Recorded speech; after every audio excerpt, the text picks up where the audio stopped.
Hello, everyone. I'm Dr. Raghu Athre with another episode of our podcast, Plastic Surgery Unplugged. So, we have kind of a momentous occasion today. We actually have a live guest for once and not a Zoom guest. So, this is totally cool for us. And so we are going to kind of discuss here with Dr. Blackwell a couple of things about rejuvenation, hormone replacement. We'll see where all we go to. So the reason I brought Dr. Blackwell onto the show, there's a couple of different reasons that I brought her onto the show. So first of all, I know that many of our viewers that are watching our podcast or hearing our podcast are interested in plastic surgery and rejuvenation. This is the vast majority of my patients. They want to look better, they want to feel better. These are the big things, the big categories of patients who come to see me. Correct. Okay, so along with that, one of the main things that a lot of patients are now undergoing from a doctor standpoint, when I see these patients and ask them what medications they're taking, a vast majority of them are on hormone replacement therapy. And there's a lot of science now about the rejuvenation spectrum, the anti-aging spectrum. So that's one aspect of how we manage these patients on a long-term perspective. So that's one reason I brought Dr. Blackwell on. But there's another reason. I have a personal reason. So many of you who have watched my podcast or know me personally know that I am a chronic back pain sufferer. So I manage my chronic back pain not through surgery, but through other means. And recently, probably about 8-9 months ago, my back pain got to a point where I needed to go back to my doctor and kind of say, hey, listen, it's getting to a point that I think we need to up the game a little bit. And so he drew a whole bunch of lab tests and said my testosterone level was super low. And so he recommended that I go on testosterone replacement therapy in order to change my body from a catabolic state to an anabolic state, which will help me with the healing, regeneration of tissues, and all of these types of various things. So I ended up becoming a patient of Dr. Blackwell's. So therefore, based on all this stuff, I decided to have her on the show because I think, me included, a lot of people have a lot of questions about this whole thing, how it works. Is it voodoo? Is it fake science? Is it snake oil? There's a lot of stuff. There's skepticism. So I'm going to let you kind of introduce yourself, how you got into this, and what your philosophies are, so on and so forth. Hi, my name is Michele Blackwell. I'm a traditionally trained OB-GYN physician. I stopped delivering babies 10, almost 11 years ago.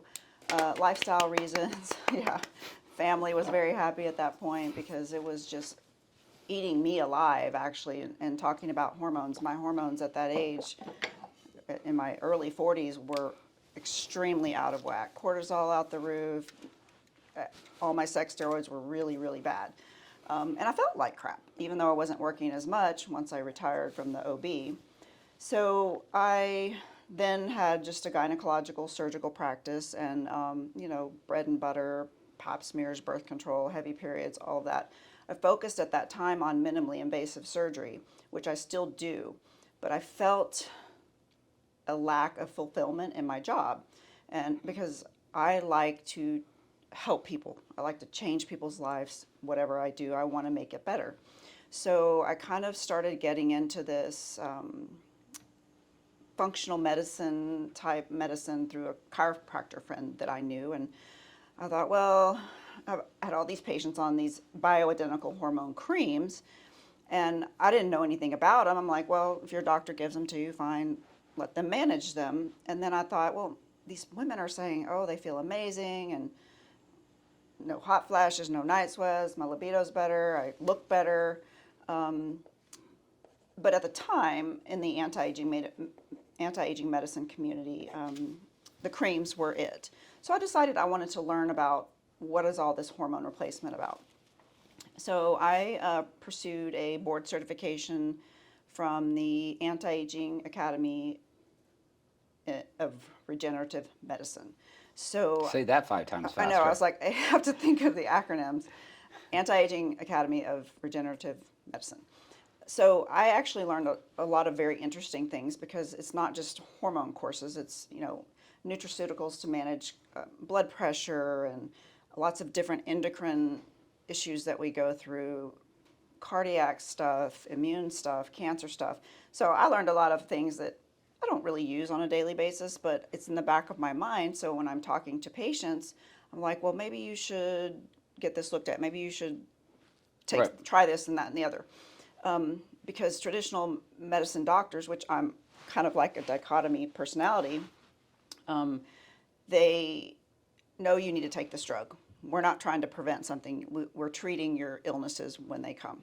So anyway, so I got that certification, started attracting more patients because they were feeling good. I had a referral base from a retired doctor in Houston, and then the creams were very technically difficult because patient compliance, monitoring, testing is not straightforward, and nobody did it the same way. Some people drew blood, some people drew saliva. It's just kind of all over the place. Then the trend in anti-aging medicine started shifting towards pellet therapy, which is primarily what I do now, although I still prescribe conventional hormones for women who aren't interested in that track. And I also, it's not just menopause, it's perimenopause, which is actually the toughest phase in a woman's life to control because you're deficient, you're too much, your hormones are just like a roller coaster. But that time period can last 5, 6, 7, 8 years for some women. So my patients range, from 35 to I think 78 is my oldest patient right now, maybe 79. And in pursuing this avenue, my job is extremely rewarding because it is life changing. So that's kind of how I got into this whole hormone replacement therapy thing. So staying up on the literature because so many doctors don't prescribe hormones anymore because they're scared and they're stuck on a 20-year-old study that has been disproven over and over and over again. So many women have lost out on opportunities to reduce their heart disease, reduce their dementia risk, slow the aging of your skin, your joints, inflammation, tendon repair, weight maintenance, mental health. Mental health is a big part of hormone replacement therapy. So while you were talking, I made several notes. Sure. So I'm going to ask you a bunch of questions. Sure. And so first of all, you started off with, you said that in your 40s, you decided to stop delivering babies. You mean you're not 40? Just kidding. All right. Thank you. That was my joke for the day. Okay, Yes. cool. All right. Well, So- actually, I get that quite a bit. Awesome.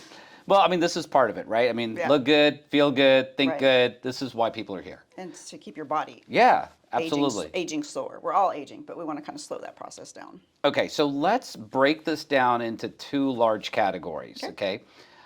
So you talked a lot about perimenopause, menopause. So let's talk about women first, Okay. And then we'll talk about guys. So I think that makes a natural kind of a break point right there. Absolutely. So when I went to med school, okay, everyone has to take a certain amount of OB-GYN. It's part, we got to do it. And there's part of physiology is gynecology and the hormone cycle. And Right. I still There remember was that. the menopause clinic that we went to. Right. And I remember that when we went into our OB-GYN rotation, the first thing that they told us is if a woman has these symptoms, and it was hot flashes, she's, complaining that, I mean, there was like 4 or 5 symptoms. Your first thing, if you saw a woman who was 40 with these symptoms, you wrote the script for here's your hormone replacement therapy for estrogen, and you walked out the door. Okay, it was a knee jerk. It was kind of to put it, it was kind of like the kid with sore throat. You would write for the amoxicillin, Right. throw it out, ciao, right? And then a few years later, then it was like, oh no, don't do that. Okay, so if you could take the women's side of things, okay? And I wrote, and you also made a point of cortisol, and you said sex hormones. So kind of put this in a picture. So you said you have this perimenopausal patient, you have a menopausal patient. What are the various hormones involved? What happens? And what do you do? Okay. And what do they come to see you for? Yeah. So that whole writing hormones prescription, I hope, is kind of come in full circle, because more and more recommendations, even in the primary care journals, for symptomatic menopause, hormones should be your first line therapy. Even some small studies on osteoporosis or osteoporosis prevention, hormones should be your first line therapy. So anyway, I'm hoping that just not normal doctors, but primary care doctors will become comfortable in giving that. Well, I think what you're really doing at this point right now Yeah. is you're telling the world right now They're that safe. not only are they safe, but if you've got questions, at least have the cojones to ask your doctor, hey, Right. listen, is this valid for me? Right, right. I will tell you that I have many patients that had previous gynecologists, and they get prescribed low dose birth control pills, which are synthetic, and they're actually relatively high dose compared to like a hormone replacement pill, or antidepressants. Oh, you're having this, your moods are changing, you're not sleeping, you're crying, here's some Lexapro. All the time. And that's what's being taught in residencies at this point, or med school, or wherever you learn that stuff. So basically, there's a ton of hormones in our body, but we're going to focus on estrogen, estradiol, progesterone, and testosterone. Okay. So, because that is the kind of foundation. Now, there's thyroid hormones, there's adrenal hormones. Right. That's actually fairly easy to work with for most men and women. But when we go through this perimenopause, and these are ladies I'm talking about not on birth control. If you're on birth control, I get this all the time. Well, I'm having some night sweats, I'm not having periods, I think I'm in menopause. Well, you're on the birth control, we can't evaluate that. So these are women cycling regularly or not cycling regularly. They've had a vasectomy or tubal ligation or an IUD or something that's not interfering with their hormone production.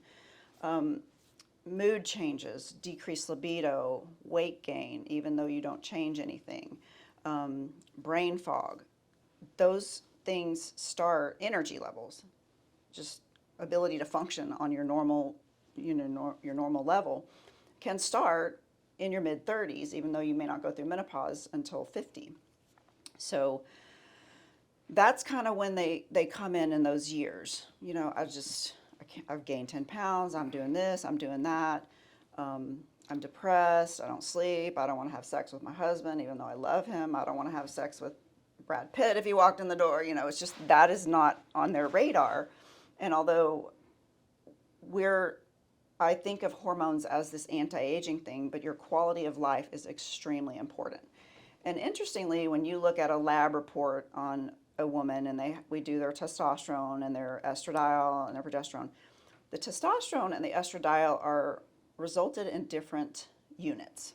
So if you convert those units to the same, nanograms per deciliter is testosterone, picomoles per milliliter is the estradiol. If you convert those, women have significantly higher testosterone levels than we do estrogen. The curve is literally like throughout our life. It goes up and then it starts to go down, but the estradiol is on the low end and the testosterone is on the high end. There's receptors in every tissue. It's not just about libido or your muscle mass. Every tissue in our body just about has testosterone receptors. And when we do a testosterone lab on a woman, they give a reference range, which is a collection of masses of women at your age, and this is what normal is. So those numbers don't mean anything to me unless it's your natural production is super high. Then that's a whole nother story. So a lady can come in with a testosterone of 40 and have the same symptoms as a lady with basically zero testosterone. It's all relative in your receptors and how they're handling that. So you're not working off just the number. It's the symptoms. The symptoms. Correct. Now, is that just for women or is that for men as well? Men Okay, also, got it. because we'll talk about the studies on levels in a minute, but it's very irritating as a woman who has gone through all this, birth control pills, stopping that, perimenopause for way too long, and then menopause, all of that, is that nobody cares about testosterone in women in mainstream medicine.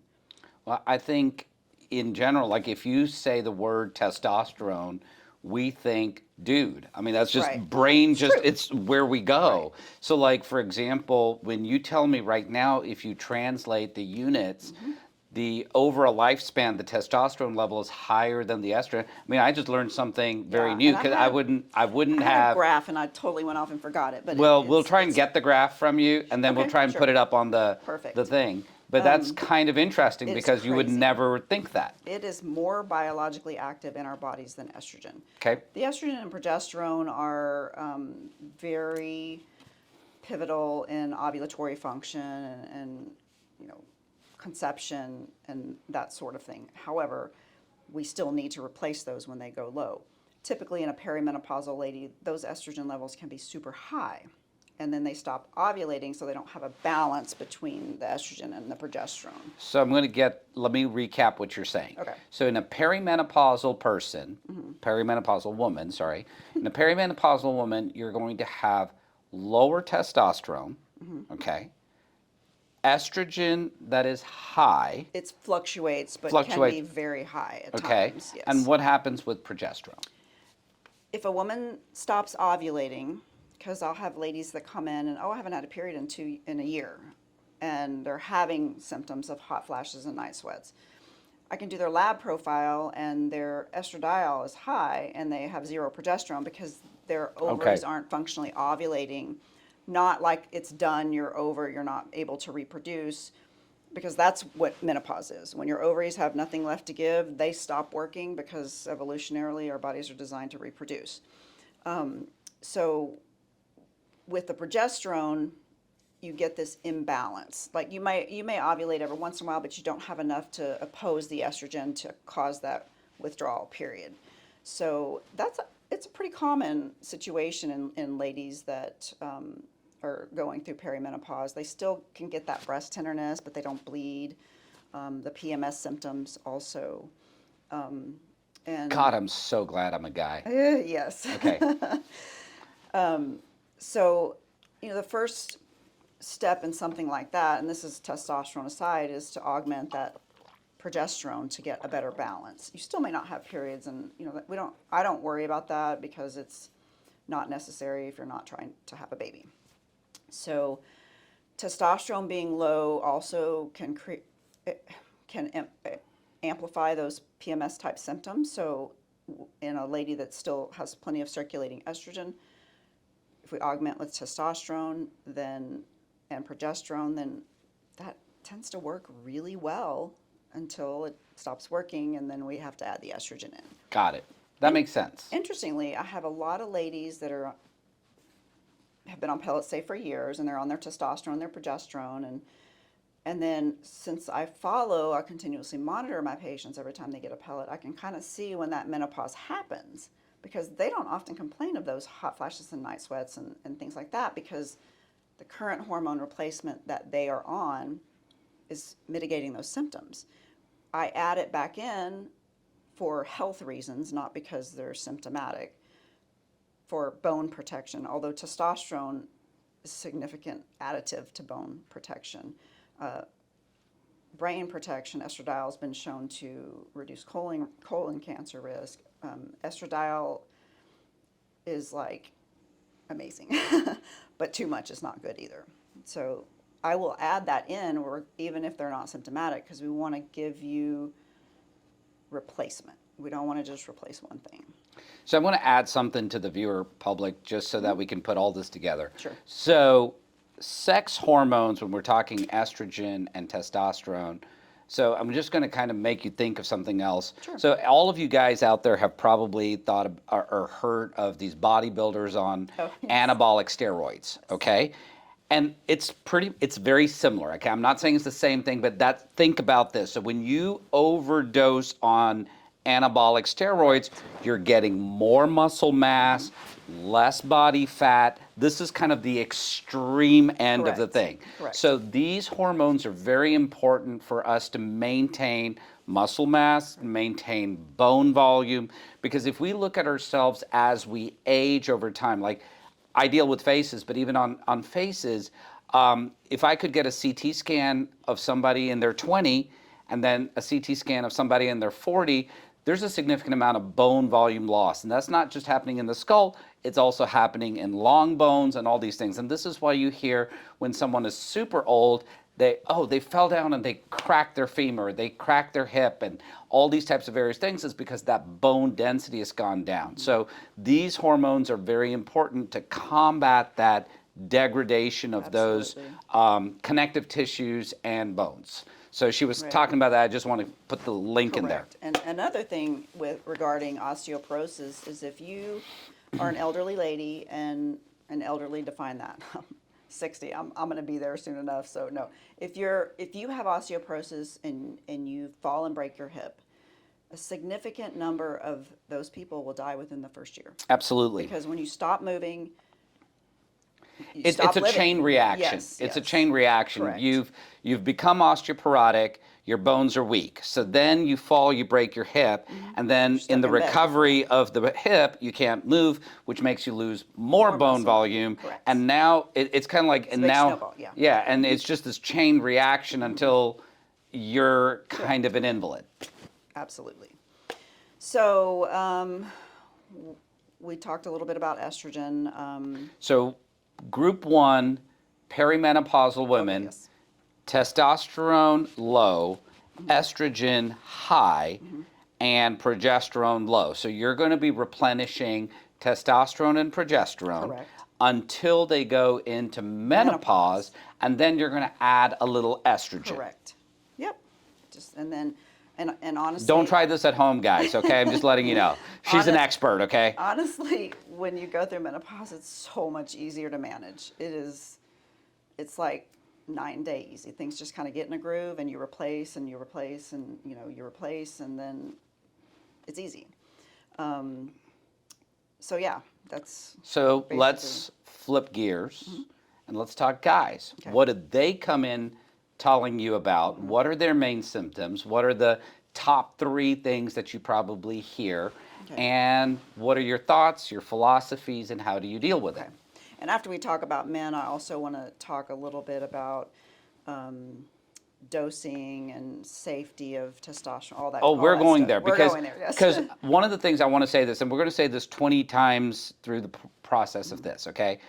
I'm a newbie at this. I was lucky enough that I know Dr. Blackwell, I know her reputation, and I managed to stay clear of all these, what I call the snake oil clinics. Yes. And we're going to make a point need to about talk this. about We're that, for going to sure. really, we make this point on other talks as well, but this is really important because I asked her when I told her that she's going to be on the show, I really want her to get into what do the snake oil clinics do?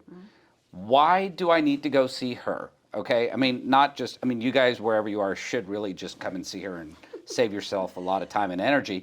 But why is it necessary? And I think the safety portion of this is very important. Absolutely. And this is not something that I think you can just, because even in my field, I mean, I've got freaking pediatricians that want to do what I do. Why is it that you need to come see me to do this? Yeah. So we'll get there. Gotcha. But Gotcha. So let's talk about men and my evolution into treating men, because I'm an OB-GYN and I haven't had a male patient since I finished medical school in 1994, and probably even before that. So I was treating my ladies, and I think I started doing, and like I said, mostly focus on pellet therapy in my hormone clinic. And so I was treating these ladies that had previously been on their creams or their patches or whatever, and they didn't have their hot flashes and night sweats, but I'm like, how do you feel? I want to hear great. I don't want to hear, okay. I hate that. I hate that. I want to make you feel great. Superlative. Right. And so transitioning some of these women and then new women, and they're like, well, Doc, can you help my husband? And I'm like, no. he's a man. And then, so, I mean, after getting asked that multiple times, I'm like, why not? Men are actually very easy to replace hormones. They have a couple other nuances, but in basically, it's fairly easy for men. So that's kind of my into treating men. I have a lot of couples that come here and come to me, and friends of friends and couple friends, and anyway, that's kind of how I got into treating men. One of the most common things with men is fatigue. Fatigue, joint pain, belly fat. Okay. Yeah, weight gain, belly fat. Yeah. Got it. Okay. And maybe they're not quite as honest with me about the bedroom stuff, but most of them are. You know, they won't complain of necessarily a decreased libido, but some erectile dysfunction, lack of morning erections, which doesn't often bother men, but that's an indication of low testosterone. Just ability to maintain erections also is another complaint, but fatigue is a huge complaint for men. They'll go to work all day, they'll come home and sit on the couch, and that's all they do. And these are previously very active men who would go to the gym every day. They don't. And then I've got some athletic type men that working out is their thing, and they don't gain strength. They still get that belly fat, and that's why they seek help. And partly because their wives want them to get on it. So, yeah. So I'm going to give the viewers, I don't mind sharing my medical history. So I'll tell you what I've noticed. And this reminds me, I have a question to ask you as well. So I got referred to Dr. Blackwell again for testosterone therapy because of my back pain. And I really hadn't had any other symptoms. I had nothing, Yeah, right. okay? But in hindsight, what I will tell you is I didn't know that I didn't have any Correct, symptoms. because you've been living with them for a while, and Right. they weren't severe. Correct. Yeah. So it's like so I've been playing competitive tennis for most of my life. I play basketball, I run, I go to the gym. I mean, I'll do anything. I used to be a boxer. And so one of the things is, I think that, and I'm guessing, that a lot of men have the same thing where it's kind of mind over matter. Yeah. Okay. You just persevere. So when I used to get done with surgery, I would go home like, okay, got to go to the gym. I don't care. I don't care if I'm tired. I got to You go. just go. Just go, beat it out, Yep. come out, come home, and then eat dinner, and then go to bed and do the same thing over again next day. Right. Now, one of the things that I've noticed, first of all, is that my back pain is definitely better. That's one thing that I've noticed. The second thing that I have noticed is the recovery is quicker. So when I go to the gym and then where I would be sore and stuff and maybe say, okay, the next day I'm kind of going to do cardio, I'm ready to do it over. I mean, it's, right. you know, and number three, I sleep like a baby. Yes. Sleep. I mean, when I'm out, Right. it's done, lights out. Great. Those are the things that I think I've really noticed the delta between before and now. So I have questions for you because I asked all my guy friends. Okay, I told them that you're coming on the show. And so we have a list of questions because I've told them to come see you. There's still some resistance. Nervous, yeah. Okay, they're nervous, Yeah. okay? So number one, will testosterone therapy make me lose my hair? It should not. Okay. It's the dihydrotestosterone, which is a stronger version of testosterone that is, even women have enzyme activity. It's the DHT, or dihydrotestosterone, which affects the hair follicles. And that's usually what's responsible for male pattern baldness. There are small studies in women. I know we're talking about men, but because I do have women complaining of hair loss not when they start pellets, but just in general, that testosterone helps scalp hair grow. I can vouch for that. Right. Yeah. So what happens is these men that go to these places that they just go get their shots or they go get pellets and they don't get monitored, their levels can get really, really high. Then you're going to start converting it, and then you're going to lose hair. So that's where continuous monitoring, in my experience, helps a lot. So no, it should not make you lose hair. Okay. Yep. So another segue. So you said something. Let's go directly, and you brought it up. Why should I come see you? Okay. Okay. There are. I mean, if I turn on 97.5 Sports Sure. Radio, which is my radio station of choice while driving home, there are four. I'm not naming clinics. Yeah, We're right. not going down that road. Right. There are 4 or 5 clinics that come up. Hey, do you experience lower blah, yeah. libido? Blah blah. Come on in. We got Yep. you. Okay. Right. So, and even if you drive around Houston, I'm sure, or any major city, there's They're one all on over, every. They're yeah, all and over the there's place. billboards and everything. Right. Yes. I know several nurse practitioners that have opened their own. Why should Why I me? come see you? And when I say you, the colloquial, okay, you Right. introduced yourself, Right. you're board certified, yes, I got the Right. memo, but Right. what is Why? the delta? So there's a couple of things in these, and here I'm talking about pellets. I know men, and there's a couple of clinics in the area that do shots for women, but they're not. I don't think shots are all that great for men. There are some that men do great on their shots, but so these pellet clinics. The providers who might be a nurse injector that does Botox or an anesthesiologist that's a medical director of a med spa, they go to a weekend course and then they're hormone experts. And I'll tell you there are many OB-GYNs who are not hormone experts because you don't learn about it.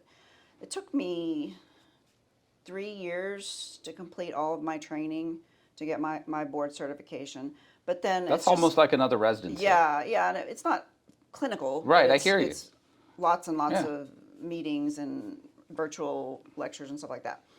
But these places, like we talked earlier, it's not just about the number. It's about talking to you, what your concerns are, how you're feeling, what your side effects are, what your benefits are. So they have computer algorithms that they plug your body weight in, your testosterone levels in. I don't know, there may be a couple other things. And here's your dose. Doesn't matter what you're complaining of, here's your dose. And the other thing that many of those places do, because I know because I've had a lot of patients come to me, is that they don't monitor you. You get your first pellet, you get your first set of labs. If they're kind of low, they add you extra in, and then that's your dose from there on out. If you have a complaint that your facial hair is too much, or you feel like you need more because of one reason, it's like, nope, this is your dose. And how's a computer? Hormones are complicated, and so before I got into this pellet stuff as a gynecologist, there were maybe only 1 or 2 places that did pellets back in the day in the Clear Lake area, which is where I practice. And I would see all the horrible things about pellets. I'm like, why would anybody put these in their body? Because these places don't know how to interpret labs. They'll have a lady come in and they're on birth control, and when you do hormone testing on birth control, everything is low. That's why it works. Your estradiol, your progesterone, your testosterone are all low. That's what it's supposed to do. Right, that's how you don't get pregnant. But then they will give them estrogen and they're on birth control pills. I'm like, ugh.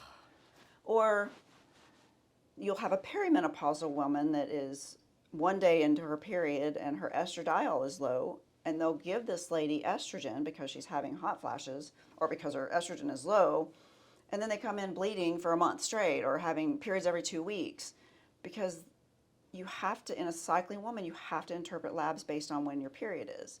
And there's ladies with hysterectomies and ablations where we aren't able to do that, but you still, if you know enough about it, you know how to correlate symptoms. But it's talking to the patient, talking to what your concerns are. And that's one of the reasons I believe that, I'm not going to say I'm better, but that you should come to me. You should say you're better. should come to me. Exactly. Right. I think this is a recurring theme in almost every podcast that we've had. Okay? Yeah, Because yeah. every single podcast, I don't care who's been on it, this is a recurring theme. And today, just absolutely today, I was talking to Barbara in my office about the exact same thing. I saw a commercial yesterday, okay? And this is for a commercial for a medication for COVID. Okay, Yeah. so if you test positive for COVID and you are a high risk patient, Right. it is an antiviral medication that you start. Right. Okay, on the commercial, okay, you have a person looks like they're interpreting their test, okay, and then the next scene on the commercial is a doctor on a computer screen, and the person is holding the test up to the computer screen, and the doctor's like trying to explain the medication, and I think this is exactly what's wrong with medicine in general. Absolutely, yeah. Okay, I mean, imagine prescribing something, you've never met the person, you haven't listened to their lungs, you have no idea if there's a pneumonia going on. Zipkits, Yep. bub, Right. nada. Yep. And you're cool with just, hey, here's your prescriptions to your pharmacy. And this is the same thing. Long story short, what you're telling us is it is not as simple as just your height, your weight, this is your dose. Right. And in a woman, even more complicated, Correct. based on symptom complex, based on where she is in her cycle, all these Right. types of various and balancing things. side effects too. So, yeah. So it requires not just looking at a lab test, it's putting and comprehending this information together to find an appropriate care plan for that patient. Right. I do have women that come to me on hormone creams from various other places, and I've had a few lately that are getting their hormones from one of those internet websites. You know, they make them test, but they send them. I mean, it's just bizarre to me that, and I see medicine going that way, which And is it's sad. very sad. It's very sad. So yeah. Please go see your doctor. See your Like doctor. real doctors, like actually this is two doctors talking to you. Real doctors actually want to see you. Absolutely. Okay? Like I want to see my patients. I Sure. enjoy them. Right. Okay? I mean, I enjoy figuring out what is different, what do I need to do different. It's part of that process, and I think it is why we do what we do. Absolutely. It should be why we're doing what we're doing. Absolutely. So now, before we seg to the next thing, what are the side effects? Like let's say I've listened to you. I'm someone out there. I'm Jane Doe. Listen to this podcast. I'm like, I'm gonna go find myself. So first of all, I want you to hit two things for me. Okay. One, I'm Jane Doe living in Greenville, North Carolina. Right. Okay. I Right. listen to the podcast and I go, okay, I think this is for me. How do I go about finding appropriate providers? Is there, for example, you talked about your board certification. Is there a website for board certified providers that they could go to potentially see other providers that have the same level of education? Did not come armed with all that information, but if you A4M, so the American Academy of Anti-Aging and Regenerative Medicine, so there's 4 A's in it. Yeah. They should have a list of providers. Got Now, it. not all of them do the same thing I do. There's all kinds of different things you can do. So what questions should they ask? Like they go here, they find a provider. What are the good questions they should ask and say, hey, is this the right person for me? Right. Well, the thing about that, and again, I don't want to use franchise brand names, is you got to make sure that it's not a franchise brand name. People always ask me, well, what's the difference between you and this Yeah. thing? And I say, well, We don't want to get sued, so No, we're not no, using no. franchise No, names. and there's I'm just teasing. there's multiple Yeah. franchise names, Right. and but they're following their protocols, and that's what they do. It's significantly cheaper, and if cost is an issue and you're really desperate, you know, some of my patients do well with that, but some of them don't. So make sure it's not that. I guess that you made a good point. So- Like, is there a protocol, or are Right. you guys actually monitoring me? That would be a Right. good. So I lost my train of thought there, but when people ask me what's the difference between me and so, I use my brain. I listen to you. I don't, yes, I use weight and activity levels and things like that, but, you know, especially for a first time person who gets pellets, some people are very nervous because once it goes in, it does not come out. It will go away, but you're stuck with it. So if you dose somebody on the hefty side and they're nervous, they're going to hate you because it's going to go up really fast. You have to get your body used to acclimatize to this new Medication. environment. Yeah. Yeah. And you can have water retention and quick mood changes, things like that. I've got some patients that says, throw me off the deep end, I'm ready. So those other places don't Deal with take all that. those into account. And in fact, I had a lady interview for a medical assistant position some years ago who worked at a clinic that did that. And she goes, yeah, I went and got the dose and pulled the doses out. So the nurse practitioner or whoever was there doing the procedures would insert it. It's interesting, huh? Oh, I believe you 100%. I've seen worse. Yeah. I've seen way worse. So, I mean, okay. So now, so you mentioned, that was the next thing I was going to ask you, some of the side effects. Yeah. So, water retention, mood changes. Okay. Go for it. Okay, so I'm going to talk women first. Number one Cool. side effect of testosterone therapy is facial hair. 80% of women will experience some increase in facial hair. It's a trade-off, in how you feel and dealing with something like that that's annoying, but shave it off, dermaplane it, wax it, whatever you want to do. Laser hair removal, which if you continually stay on testosterone, you have to continue to do it. It's not like do your 6 sessions and it's gone. So facial hair, number one side effect. Acne, occasionally. There's some great topicals. Often use a medication called spironolactone, which dermatologists use off-label for acne. After we talk about side effects, I want to talk about some of the myths of testosterone in women too. Mood changes tend to be better.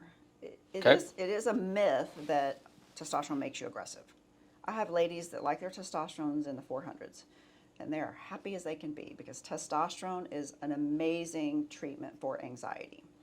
It just calms those brain waves down. So, acne, facial hair, water retention, mainly in my younger people that are still cycling because they can convert to estrogen.